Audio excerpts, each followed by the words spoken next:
Well, I am extremely busy, which is always a good thing, but we have some fabulous board search assignments underway. So, the first step would be to get registered on the Tiger Boards registry. That way, we can alert you to roles and opportunities within our business network.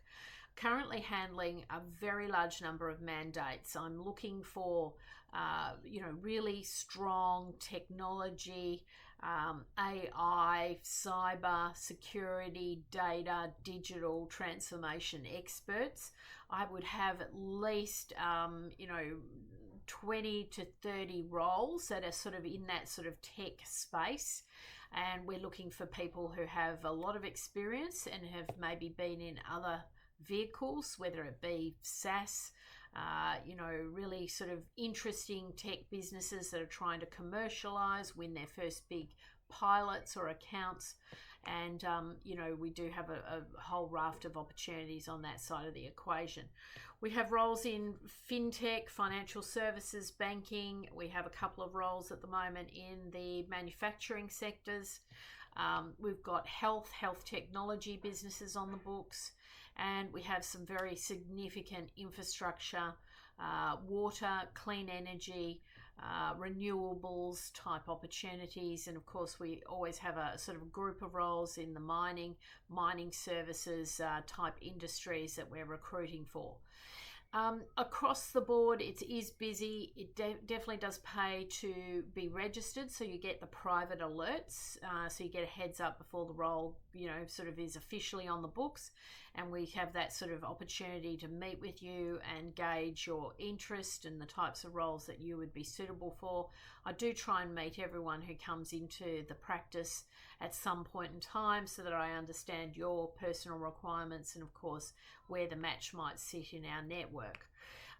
It is very helpful if you can keep us up to date with your board resume, the latest and the greatest. So if you secure new roles, make sure that's updated and then re-registered with us so we've got that latest information. And it does help if you can PDF a cover letter with that document so you can include what roles you're looking for, where you think you could add the most value. We do read all these documents and it does help us as we're calibrating the practice. It is going to be a very busy lead up to the end of the financial year. There will be a lot of boards that will reset. We do move very, very quickly.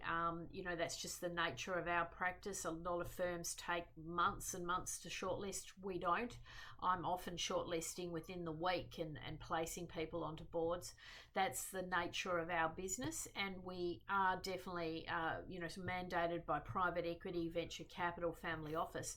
So there's a bank of roles that I cannot sort of offer to aspiring board directors. You must be experienced, you must have the runs on the board, and so hence, the practice is really well suited to both aspiring and very experienced board directors who want to further their career.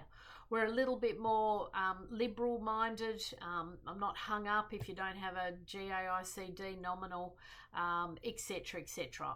I look at people holistically, but I do look for a very high level of professionalism, people who know where their value proposition sits and presents themselves well.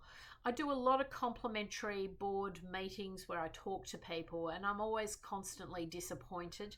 A lot of people come to these meetings in a very lackluster way. They don't dress properly, they don't present themselves well, they do no research on me or my business. And of course, it doesn't make the best impression. So I'll be polite to you, but just have your game on. If you want to engage with us, we are a very, very significant force in the board director market. We are gaining a lot of traction. We're picking up some incredible roles and opportunities. But treat us well as when you engage with us, so that we can appropriately engage with you. Be professional, turn up on time, don't miss the meetings and think you can just get back into my diary 2 minutes later. You've really got to come to the table prepared, having done your research, and be really clear on where you can add the value to organisations going forward. We try and be as generous as we can with our time, but as our practice is getting busier and busier, you know, the pedal hits the road. We've got to really sort of start to zero in on the candidates that we really want to engage with and place in the market. So I look forward to hearing from you. It's definitely going to be a very, very busy quarter as we head into that into financial year. And of course, we'll get another surge of roles in the second half. Very interesting time, perfect time to be picking up extra board seats, a lot going on in the market.